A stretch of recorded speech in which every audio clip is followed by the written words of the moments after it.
네, 제가 저기 불가피하게 두 번 자리에 서게 됐는데요. 오늘 이렇게 맞춤형 보육에 관한 문제가 정말 심각해서 두 번 이렇게 기자회견 자리에 서게 됐습니다. 예, 저는 더불어민주당 남인순이고요. 국회 보건복지위원회 소속입니다. 오늘 이제 한국가정어린이집연합회 김복식 회장님과 또 임원들이 이 자리에서 지금 7월부터 시행이 되는 맞춤형 보육의 또 심각한 문제에 대해서 지적하고자 이 자리에 섰습니다.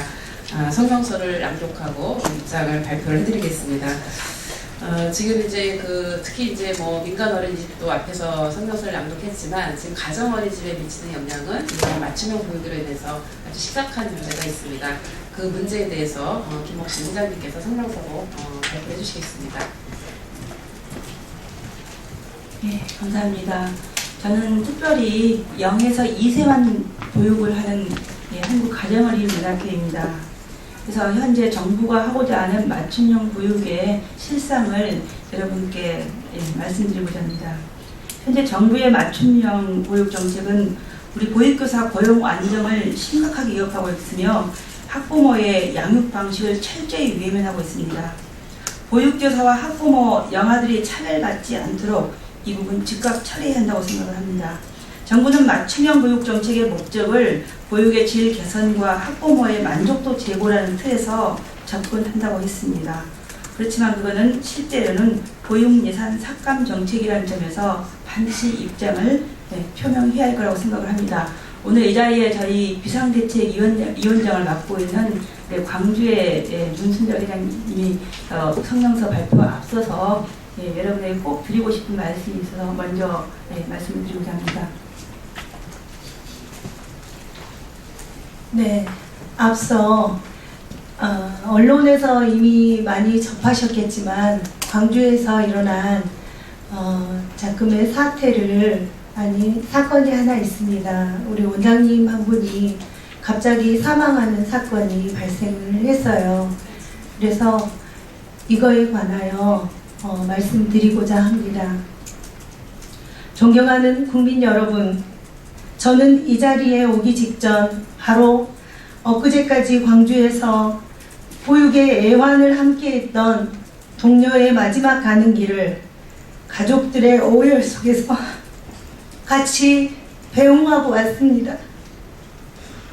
고인은 2011년 어린이집을 개원한 이래 급변하는 보육 정책과 극심한 운영난으로 고심해 왔습니다.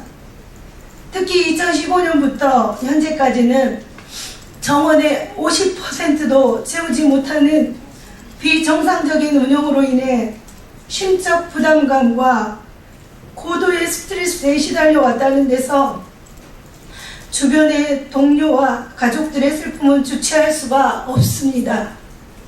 오늘 영구차를 뒤따르는 수많은 동료와 사랑하는 가족들을 뒤로 한 채 원장님은 그렇게 우리 곁을 떠나갔습니다. 오직 자신이 하는 일을 천직으로 여기고 정말 죽을 만큼 일했다는 것 우리는 쉽게 짐작이 갑니다. 그러나 현실은 죽도록 애써도 결코 개선되지 않는다는 것 또한 저희들은 경험으로 익히 알고 있습니다. 그래서 더 많이 아프고 서럽습니다.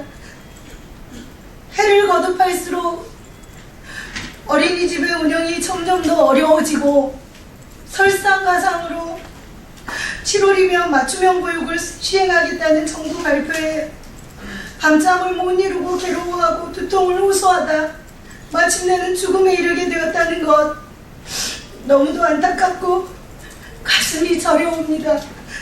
정책이 바뀔 때마다 가슴이 저려드는 심정을 느끼는 보육인들이 갈수록 늘어가고 있습니다.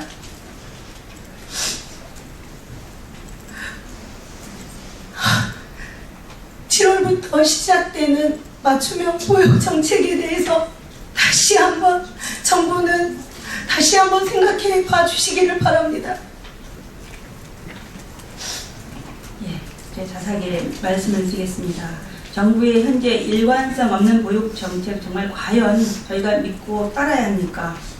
보건복지부는 작년 말 2016년 보육료 6% 인상 발표 후 적용을 불과 한 달여 앞두고 맞춤형 보육 시행을 전제로 한 예산이었다고 해서 실제로 2016년 3월 보육료는 3% 인상에 그쳤습니다.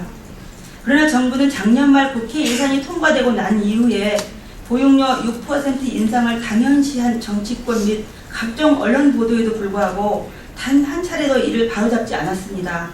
이로 인해 아무것도 모르는 이해 당사자들을 혼란에 빠뜨렸으며 그 결과 전체 어린이집이 예산 부족으로 심각한 운영난을 초래하게 만들었습니다.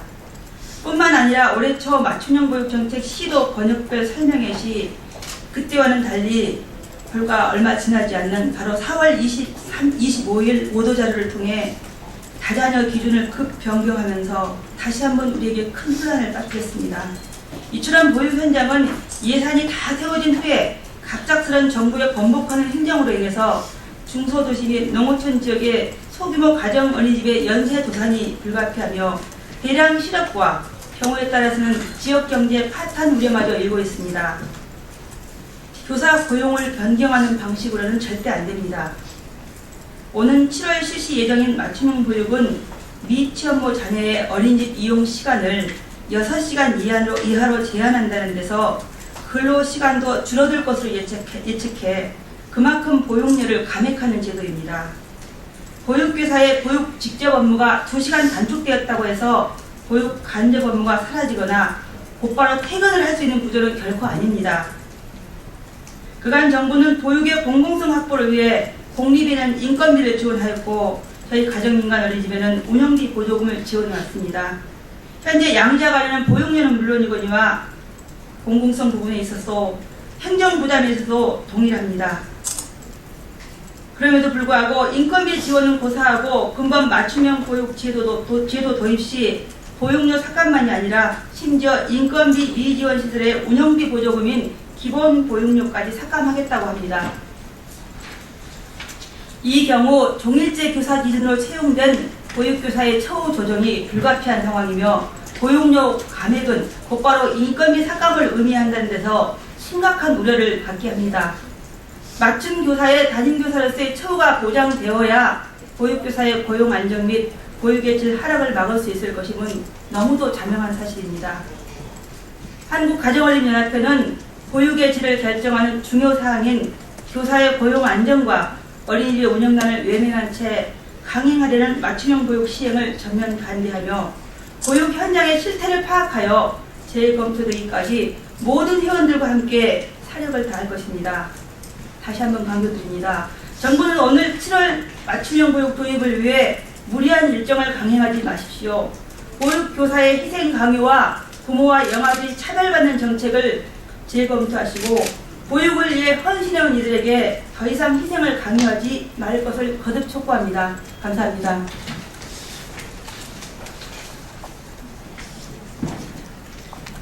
예, 그러면 이것으로서 가정어린이연합회 맞춤형 보육에 대한 입장 저희가 마치도록 하겠습니다. 예, 감사합니다. 수고하셨습니다.